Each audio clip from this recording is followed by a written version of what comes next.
Hi guys! Samahan niyo po kaming i-celebrate ang birthday ni Daddy Dennis. Si Dennis po ang nag-decide kung saan kami kakain kasi nag-crave po siya sa tempura. Kung ako po masusunod, gusto ko sana sa Kabalin, pero sige, go na lang. Gusto po kasi ni Daddy Dennis na i-celebrate namin ang birthday niya kahit hindi namin siya kasama, pero syempre mas masaya kung nandito siya. Tara po, kain tayo.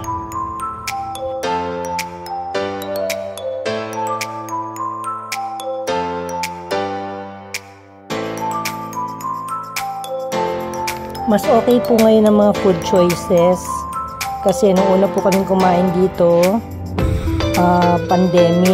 during pandemic, kaya medyo magulo po yung sistema. Ngayon po talagang naka-buffet style na siya, kaya mas maganda po, mas sulit ang 599. Bale, Japanese Korean unlimited barbecue po ang ang ino-offer ni Daden. Meron pa rin po yata silang hot pot, may additional lang kung gustuhin nyo.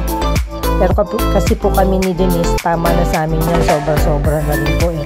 Hindi nga po kami masyadong maraming nakain, pero sulit pa rin po yung 599. Nasarapan po ako sa sushi nila, 3 klase po. Tinikman ko bawat isa, lahat po masarap.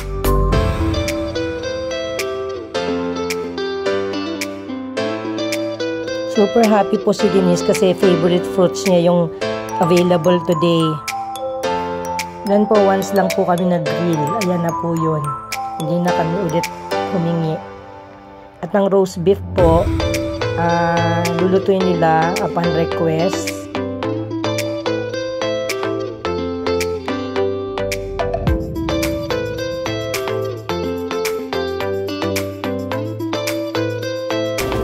That's it, guys.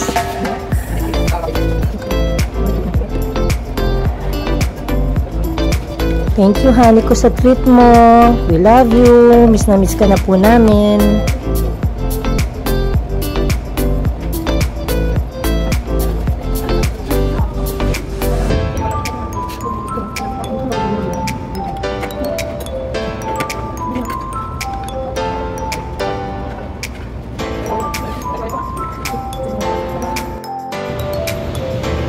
Happy birthday, Daddy.